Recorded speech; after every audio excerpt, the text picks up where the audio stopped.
Dans cet exercice, on va toujours continuer à appliquer la loi de Biot-Savart, c'est-à-dire chercher le champ magnétique créé par un courant électrique. On a déjà vu le cas d'un fil rectiligne. Ensuite, le cas d'un fil rectiligne filiforme infini.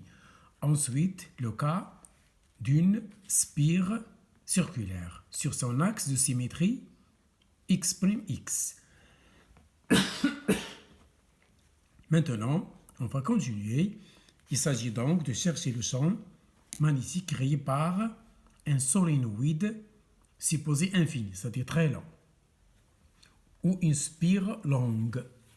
Ça s'appelle un solénoïde. Donc, on va s'intéresser à l'étude de B à l'intérieur d'un solénoïde, bien sûr, traversé par un courant électrique grand I. Comment chercher le champ magnétique créé à l'intérieur? Bien sûr, par symétrie, le champ magnétique il est collinéaire à l'axe de symétrie X'. C'est-à-dire qu'il appartient au plan d'antisymétrie. Le plan de symétrie, c'est un plan vertical. Le plan d'antisymétrie, c'est un plan qui lui est perpendiculaire. Il coupe le solénoïde selon la direction perpendiculaire à X'. Donc, le champ magnétique B appartient au plan d'antisymétrie. Vous avez déjà étudié ça en cours. Donc, pour chercher le champ dans ce cas, je rappelle, pour une spire circulaire, voici le champ créé sur son axe. Si mu0i sur 2r, c'est le champ maximal, il est au centre de la spire, sin 3θ. Ça y est.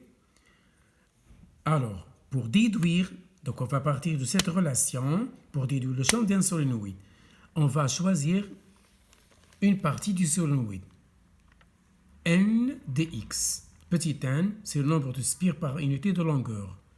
Dans l'élément dx du solénoïde, c'est cette partie-là, regardez. Ça s'appelle une nappe de spire. Une partie de spire du solénoïde. Petit n, c'est grand N sur une unité de longueur, la longueur en général, fois dx. Ça y est. Donc pour une spire, voilà le champ. Pour une nappe de spire, voilà le champ. Je prends cette quantité et je multiplie par n dx, tout simplement. Et je trouve le champ suivant bx, par symétrie. Donc, je peux l'exprimer autrement. Tangente θ, regardez ce schéma.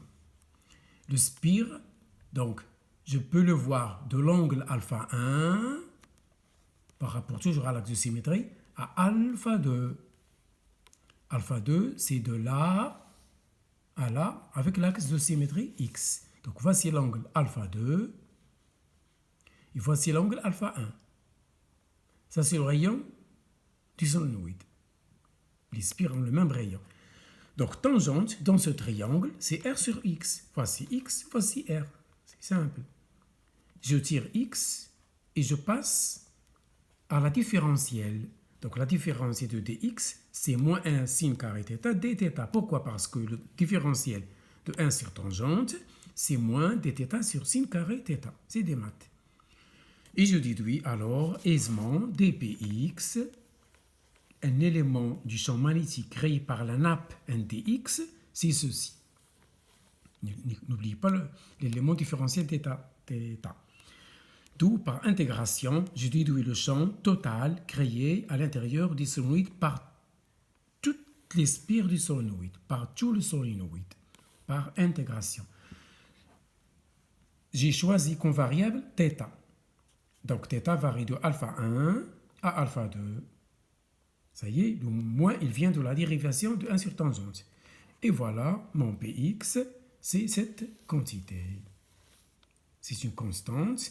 L'intégrale de sin, c'est cos, et voilà, c'est en Tesla. Ça, c'est le cas général pour un solénoïde long. Mais s'il est infini, ça c'est général, même s'il n'est pas infini. S'il est infini, lorsqu'il est infini, c'est-à-dire, je tire la partie de la droite vers la droite et j'allonge la partie de la gauche vers la gauche. Et regardez ce schéma-là. Donc le alpha 2, il va tendre vers 0, parce que je tire dans ce sens, et le alpha 1 va tendre vers pi. Donc si le solénoïde est infini, Alpha 1 c'est pi, alpha 2 c'est 0, je remplace et je trouve ceci. Et voilà le champ créé à l'intérieur d'un solénoïde qu'il faut connaître par cœur. Infini, ça c'est infini. Ça c'est le cas le plus général. L'intensité du champ B, c'est toujours en Tesla. Une petite remarque et on va achever cette partie. On peut appliquer le théorème d'Ampère que je rappelle ici. La circulation du champ magnétique B sur un chemin, sur une courbe fermée C, BDL, c'est égal à μ0, la perméabilité magnétique du vide, fois la somme algébrique de tous les courants qui sont entourés par le contour C. Ici, j'ai un seul courant, c'est le grand I. Donc, regardez, je peux choisir cette courbe comme je veux. Donc, choisissons par exemple ce rectangle. Vous voyez, c'est A, C, F, E. Voici les courants qui le traversent. Donc, la circulation du champ B, il est horizontal. Il est horizontal. Si le sens du courant est dans ce sens, alors le champ B se dirige de la droite vers la gauche. Ah, regardez ici, voilà. Selon ce sens du courant.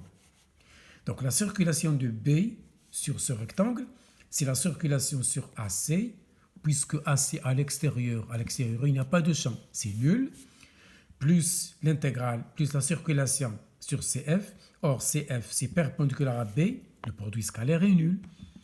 Le produit scalaire ici est nul. Donc, seul reste la partie FE. Donc, l'intégrale sur FE, c'est égal à μ0.